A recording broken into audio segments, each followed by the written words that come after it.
Welcome YouTube. This is Speedless in Seattle. I am David Deaton, and you have found my very first episode. I do have a few videos that I've posted before, but those are kind of standalone episodes or standalone videos. This will be the first part of hopefully a long-running series. I'm titling this episode Gait Expectations. I'm filming from the shadow of the Space Needle, as you can see in the background. We've got a very foggy Space Needle today, which is my personal favorite Space Needle. So I thought in this episode I would set the expectations for this channel, talk about where I am at now, where I'm going in the short term, where I'm going in the long term, to see if you want to continue to follow this channel. I'll also discuss what this channel isn't, so you'll know right up front what to expect. Where I'm at now, I am in week 7 of a 20-week training block to prepare for a downhill marathon that'll take place at the end of July, just outside of Seattle. So training is going really well enough that I feel confident in sharing my goals with the whole world, with all of YouTube. I'm hoping to qualify for Boston at this race, which would mean I need to run under 3 hours. I'm hoping to actually set a personal record, which would mean I need to go under 2 hours and 56 minutes. So, fingers crossed. That's where I'm at now. Immediately following this training block and following that race, I'm going to transition into more miles, less intensity, to prepare for the Javelina Jundred, which is a 100-mile ultramarathon that takes place just outside of Phoenix, and that'll take place at the end of October. So, I'm both a marathoner and an ultramarathoner. I know oftentimes channels like this can kind of get put into silos of, this is an ultramarathon channel or this is a marathon channel. I go back and forth. I enjoy both sports. So if you fall in that category, which I feel is a lot of runners that do both marathoning and ultramarathoning, this channel's for you. I show you kind of how I set up my calendar, how I set up my schedule, and how I kind of plan things out to give myself enough time to be successful at both distances. So if you follow this YouTube channel, you'll be able to see how I transition from road marathoning, which requires more intensity, less volume, to ultramarathoning, which requires less intensity, more volume, but with still some intensity. I'd like to just throw that out there for the ultramarathon crowd. So at the end of October, I'll be going back to Javelina. Right now I'm on the wait list for that race, but it's a big race. I expect a number of dropouts, and I'm pretty high on the wait list. So I don't really have any doubts as to me starting that race. I ran it before in 2019, ran a very competitive 18 hours and 22 minutes. It's a time I'm very proud of. But I'm actually hoping to surpass that time in 2022.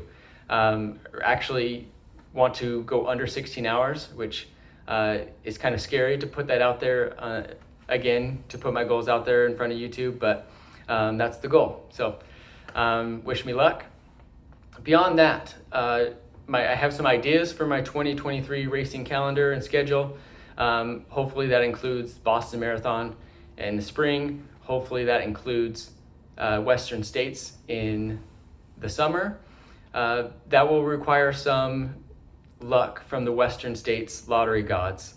I will only have 3 years worth of tickets in this year's lottery, but follow this channel and we'll cover that adventure as well. But I think it would be absolutely just a really cool experience to run Boston and Western States in the same year, kind of back to back. So hopefully that'll happen down the line.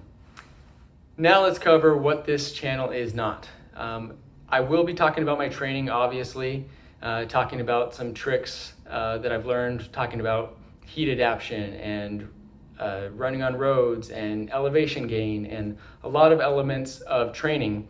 I will not be giving out workout specifics. I will not be giving out specific mileage or even the number of hours that I run in any given week.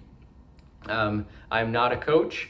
What I am doing is not going to be an apples to apples kind comparison to what you should be doing. So I will be giving out generally what I'm doing in a given week, how much volume and intensity, and I'll talk about changes as I remove intensity and increase volume, or vice versa. I will talk about those kind of transitions. I will talk about, 6 weeks out from a race, now I'm starting to do this.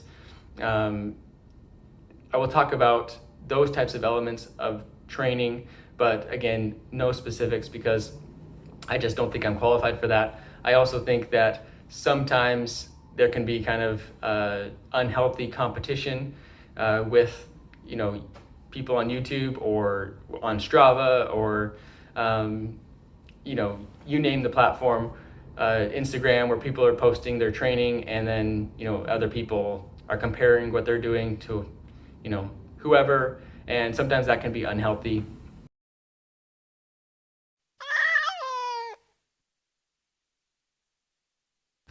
So target audience for this YouTube channel. Anyone that wants to follow my training and racing journey is welcome. I'd love to have you. If you are a marathoner who's been eyeing ultramarathons and just not sure about them, or they seem too daunting, one, I'll say you can absolutely run and be successful as an ultramarathoner.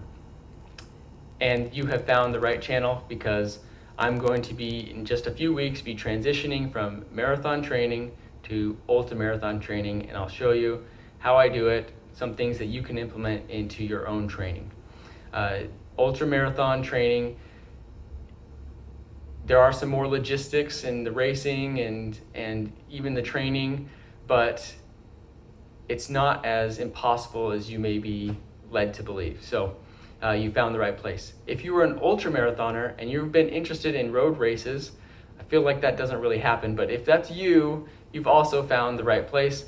And lastly, if you are running the Javelina Jundred in 2022, I think this is going to be a valuable resource.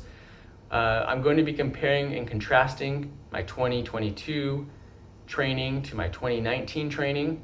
One thing to understand, in 2019, I trained in the Phoenix area. I trained on the course pretty frequently, so I have a lot of insights on the course. 2022, I'm going to be training in Seattle, so I think that also will provide some insights as to how I go about getting on trails, trying to find some rocky terrain, and how I plan to heat adapt. So if you are running Javelina and you're from out of state, can't get on the course, you're not in a warm environment, again, I think this will be a valuable resource to see some of those aspects of my training. So anyway, thank you for tuning in, and welcome to Speedless in Seattle. Be on the lookout for episode 2, which should come out early next week, where I plan to cover the difference between running and training.